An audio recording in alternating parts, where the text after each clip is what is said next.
Today we will discuss our new topic is measures of central tendency. Actually it is a syllabus of mathematics of BTech 4th semester. Okay, now let us discuss what is measures of central tendency. Simple सा मतलब है इसका मतलब average निकालना है. कोई given data है उसका आपको एवरेज निकालना है तो उसको बोलते हैं measures of central tendency. A measure of central tendency is a typical value around the range of the data that is used to represent all the values in the series. It is also called average of that data. ठीक, तो दो type का average होता है. First one is mathematical and second one is positional. तो mathematic जो average है, mathematical average, उसमें तीन टाइप के होते हैं.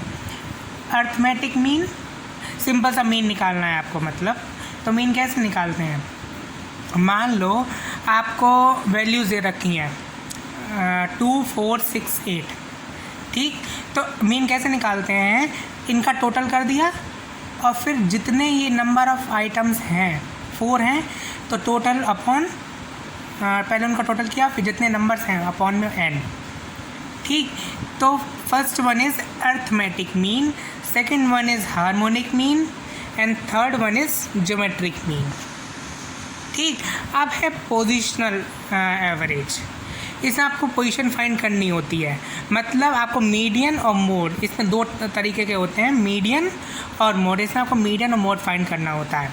तो पहला हम डिस्कस करते हैं अर्थमेटिक मीन. ठीक, it is also popularly known as mean.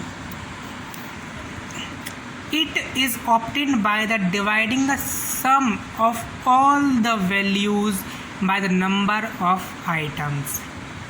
ठीक, हमने को बताया कैसे निकाला जाता है मीन. तो कैलकुलेशन कैसे होती है. फर्स्ट वन है इंडिविजुअल सीरीज़ के लिए. मान लो कोई इंडिविजुअल सीरीज़ दे रखी है, आपको उसका मीन निकालना है. तो कैसे निकालेंगे, the arithmetic mean of A set of n numbers.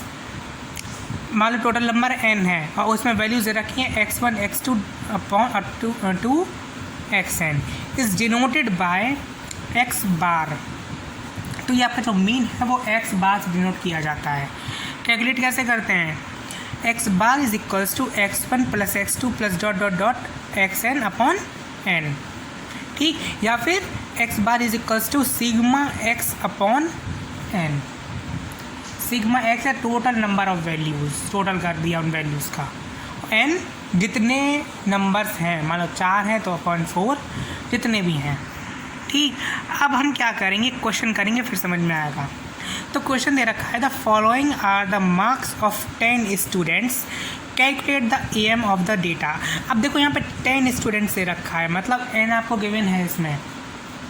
ठीक, मार्क्स हैं स्टूडेंट के 78, 49, 82, 38, 69, 71, 81, 82, 40 एंड 50.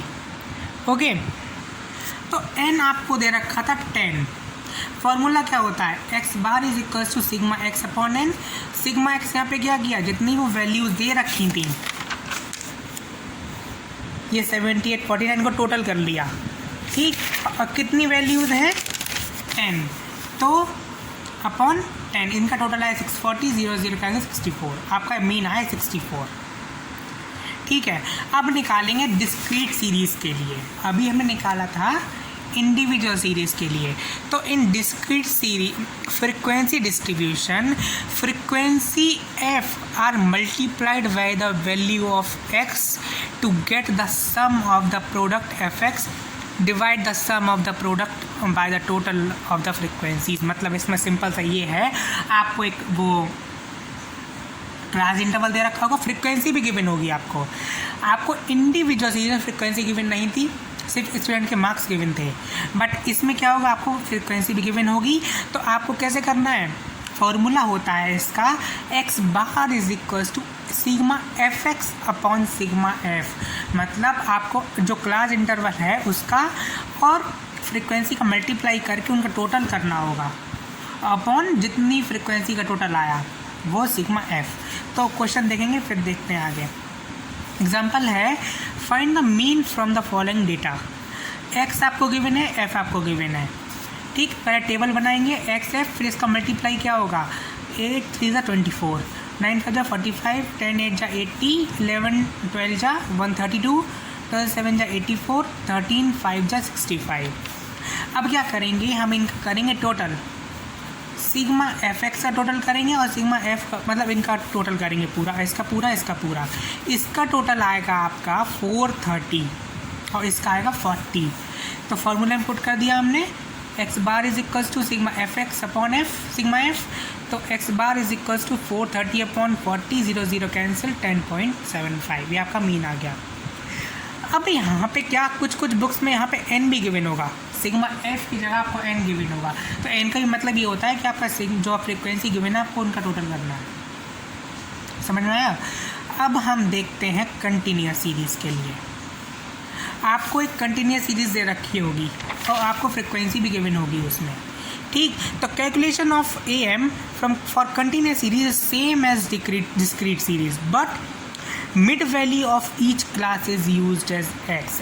देखो आपको क्या करना पड़ेगा, कंटिन्यूअस सीरीज़ में आपको मिड वैल्यू निकालनी पड़ेगी और जो मिड पॉइंट होगा वो होगा एक्स, क्योंकि आपको sigma f x upon sigma F होता है ना। तो फॉर्मूले दोनों के सेम होते हैं, डिस्क्रीट में भी या कंटिन्यूअस में भी, बट फ़र्क सिर्फ इतना होता है कि कंटिन्यूअस सीरीज़ में आपको मिड पॉइंट निकालना पड़ेगा, ठीक। और मिड पॉइंट कैसे निकालते हैं, जैसे आपको एक क्लास इंटरवल दे रखा है 0 to 10, तो 0 + 10/2 क्या 5, तो ये आपका 5 हो गया मिड पॉइंट, ठीक है। तो फॉर्मूला होता है आपका मिड पॉइंट निकालने का, मिड वैल्यू निकालने का, L1 + L2 अपॉन 2, ठीक। तो एग्जांपल देखते हैं एक, calculate AM for the following distribution. आपको AM निकालना है, यह आपको कंटिन्यूअस सीरीज दे रखी, देखो 0 to 10, दूसरा कहाँ से 10 से स्टार्ट हुआ है ना, तो 10 to 20, तीसरा 20 से स्टार्ट हुआ है तो 10 to 30, ये आपकी हो गई कंटिन्यूअस सीरीज़, ठीक। तो अब आप इसमें टेबल बनाएंगे। पहले तो ये आपके क्लास इंटरवल था, मार्क्स थे, मतलब ये आपकी फ्रीक्वेंसी गिवन है। अब आपको इसमें एक्स तो गिवन है नहीं, अब आपको एक्स निकालना है। कैसे निकालेंगे, 0 + 10 upon 2 5, 10 + 20 upon 2 15, 20 + 30 upon 2 25, 30 + 40 upon 2 35। Simple सा मतलब इतना है। पहले तो आप ये देखो कि गैप मतलब डिफरेंस कितना है, 10 का डिफरेंस आ रहा है सब में ना।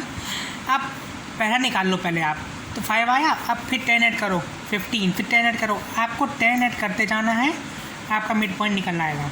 बट आपको सिर्फ क्या देखना पड़ेगा, गैप कितना है, डिफरेंस कितना है क्लास इंटरवल के बीच में, ठीक। तो अब आपने क्या किया, एफ एक्स किया, एफ एक्स मल्टीप्लाई किया, ये आपका आ गया। एफ एक्स आपका टोटल क्या आया, 4570, ठीक। सिग्मा एफ क्या आया, 100। अब आप फॉर्मूले में पुट करेंगे sigma f x upon f sigma f, तो इक्वल्स टू क्या आया, 4570 अपॉन 100, 0 0 कैंसिल, 45.70, ये आपका आ गया आंसर, ओके।